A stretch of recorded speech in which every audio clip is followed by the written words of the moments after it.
I therefore take the liberty of proposing for this hypothetical new atom, which is not light but plays an essential part in every process of radiation, the name photon. It was not easy for a person brought up in the ways of classical thermodynamics to come around to the idea that gain of entropy eventually is nothing more nor less than loss of information. There is always the danger in scientific work that some word or phrase will be used by different authors to express so many ideas and surmises that, unless redefined, it loses all real significance. We frequently define an acid or a base as a substance whose aqueous solution gives, respectively, a higher concentration of hydrogen ion or of hydroxide ion than that furnished by pure water. This is a very one-sided definition.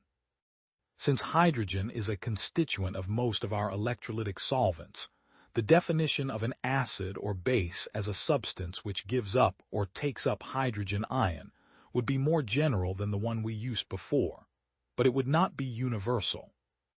We may say that a basic substance is one which has a lone pair of electrons which may be used to complete the stable group of another atom, and that an acid is one which can employ a lone pair from another molecule in completing the stable group of one of its own atoms.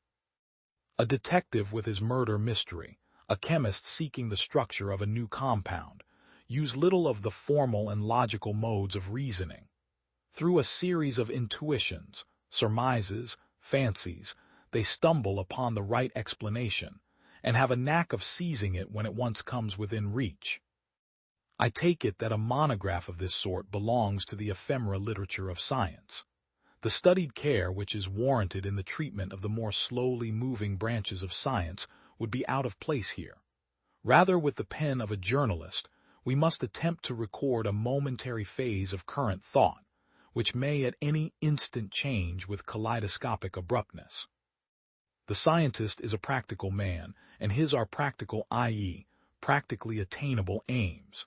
He does not seek the ultimate but the proximate. He does not speak of the last analysis but rather of the next approximation. His are not those beautiful structures so delicately designed that a single flaw may cause the collapse of the whole. The scientist builds slowly and with a gross but solid kind of masonry. If dissatisfied with any of his work, even if it be near the very foundations, he can replace that part without damage to the remainder.